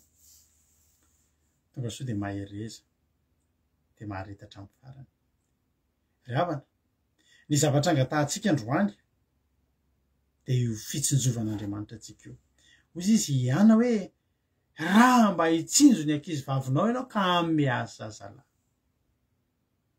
Loni raha ary volonina koa androany vao hitako teto.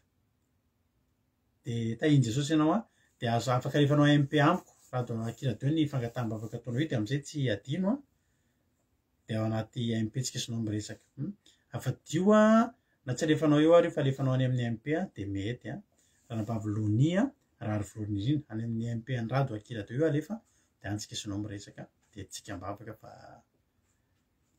itsinjo anao mihitsy Andriamanitra tsy izy rery isika rehetrarehetra zao zao jiro vavombelona aminao misy olona ato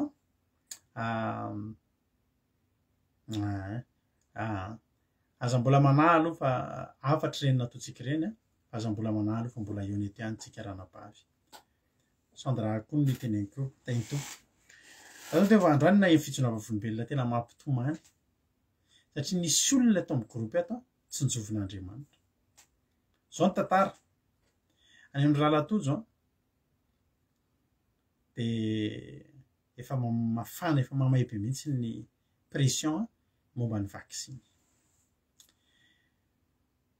de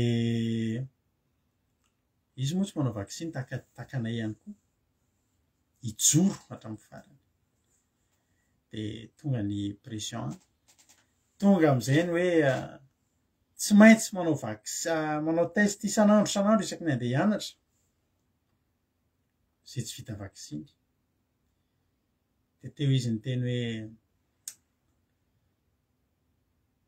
nalahelo hoe Jesosy rehefa nikotina ondry havana ny endry rahalatojo raha nanao test isan'andro izy isaky ny andeha hianatra de par mois 875 € ny vidin'ny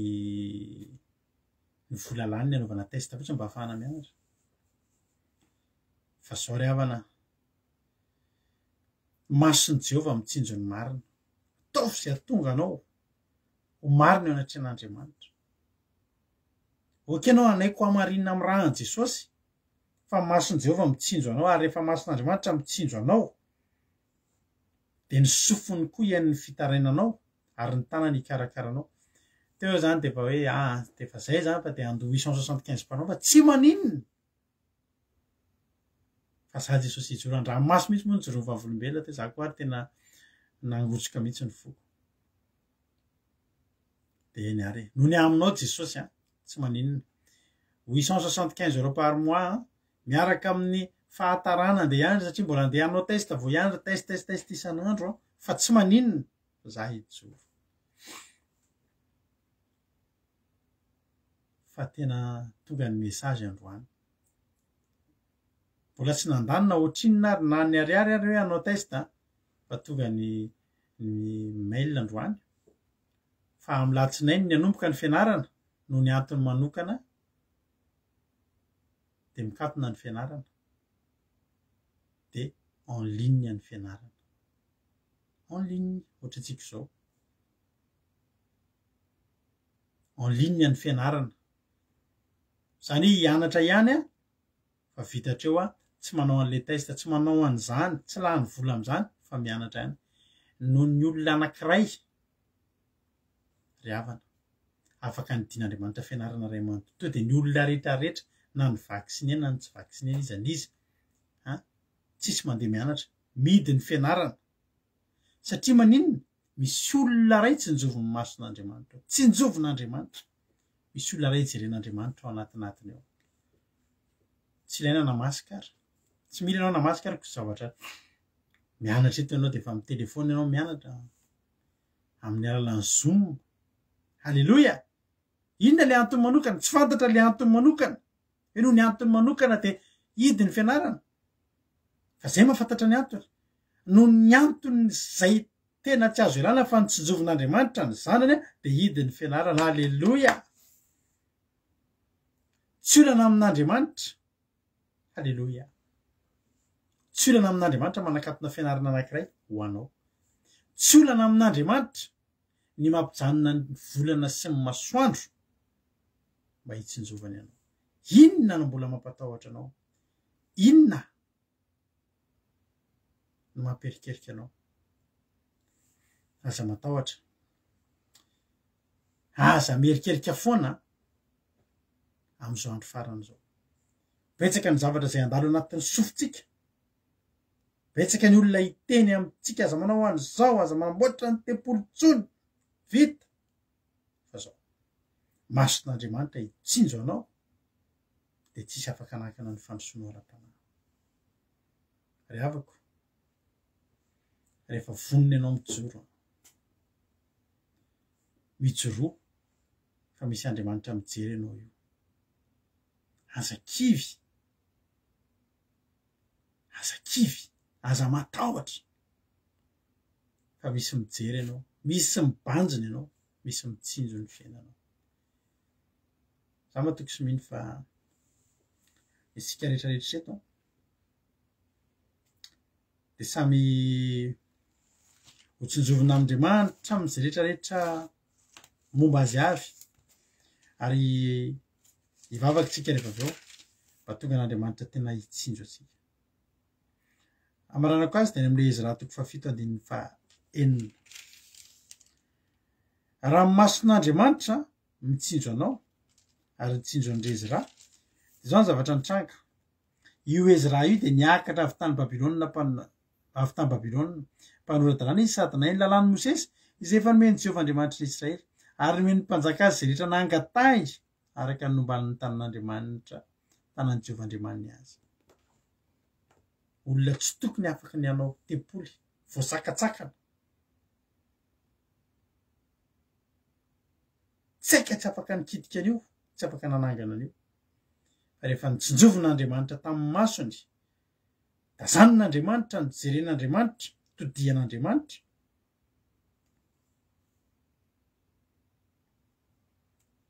sy rehetra nangatahana navitana an'io tempoly io, azony avokoa. Sady afaka nanao tempoly no nanaovana ny tempoly lavorary avokoa, misy sokatra ny lanitra, nidina ny fitahiana manana ambiamby no tahian'Andriamanitra.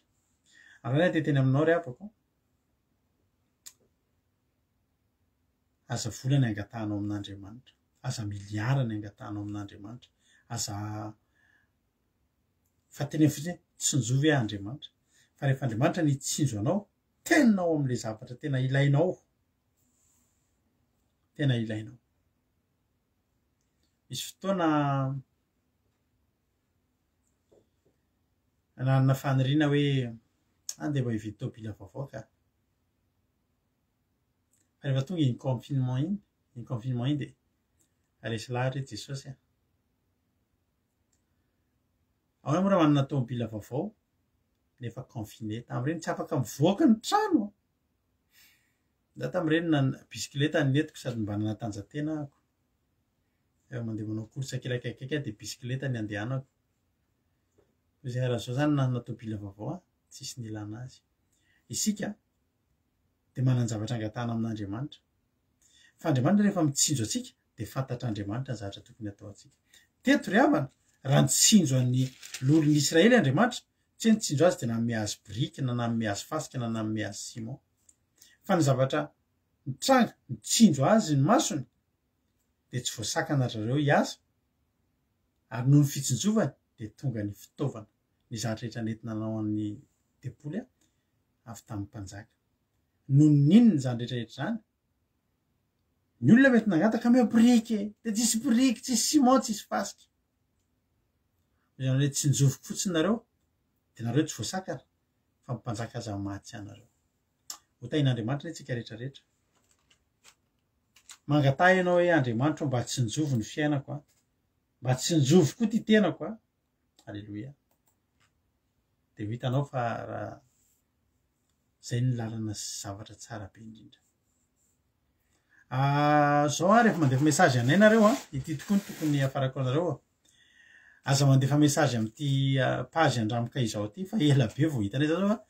Vao maly zao nahita, vao tamin'ny maraina nahita fangataham-bavaka ato anatin'ilay ty page ty, ty anaovana live ty. Tsy atonareo mandefa message fa ny amin'ny hitanareo. Tia misy hoe miarabonareo tahiny tompo daholo iny anaty commentaire iny, dia io rado aky radio io io ny andefasinareo message. Afaka manao j'aime an'io daholo nareo dia amin'izay vao tadidinareo dia io mandefasinareo message. Io fa misy manao j'aime izy fa tsisy nanao j'aime koa angela izy. Iny sotra le nanao j'aime. Dia io atao j'aime dia amin'izay tadidinareo le izy dia azo zay mahabe zany ahako halleloia tahiny Jesosy tsika rehetrarehetra tsy anjaranao mangataka zay hitranga aminao zany zao fotsiny angatana raha Andriamanitra tsy nijovy dia rehefa tsy nijovin'Andriamanitra ianao dia izy ombanao amin'izay rehetra ataonao mihoatra lavitra noho izay rehetra entinao dia ho ataon'Andriamanitra eo amin'ny fiainanao raika amby folo zaty sady misy j'adore mihitsy halleloia soatra eny ary ombanao any Andriamanitra amin'ny fanambaranao amin'ny tempoly amin'ny taratasinao any amin'ny préfecture amin'ny asa mandrarahanao amin'ny jiro sy ranonao sy ny hofatranonao amin'izay rehetra fahasalamana heri-tanjaka izay ilainao hitsinjo anao Andriamanitra tsy ho voasakatsakana ny dianao androsiny ara-panahinao zay no ino ty izy zay no valimbavaka eo amin'ny fiainanao mihoatra lavitra izay rehetra entinao dia Andriamanitra mitsinjo anao mahay izy ataontsika ombanao any Andriamanitra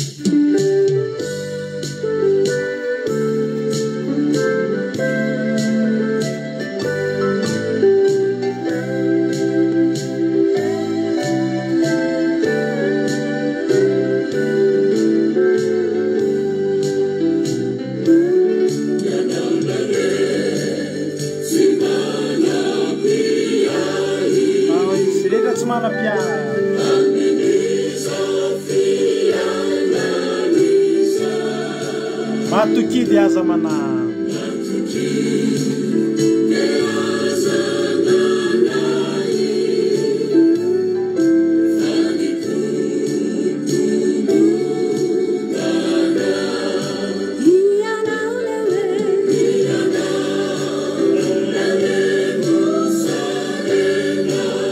izavany mosarena to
mamapitany ony ianao tsy hanafitra anao ny ony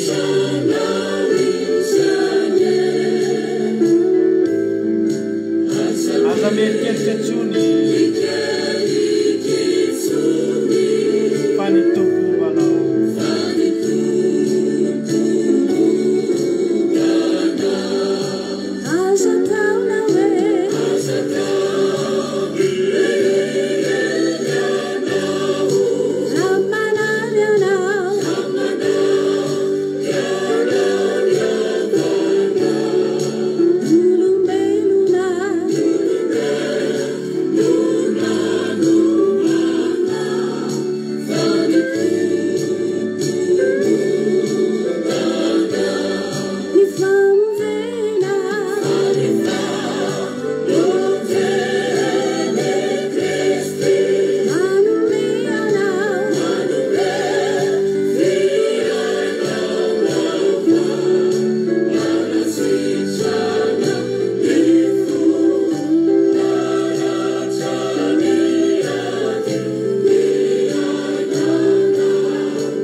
raha tsika vavaka izany toroteny izany ry havana andaotsika iteny androany hoe Jesosy mba tsy nijovy ahy.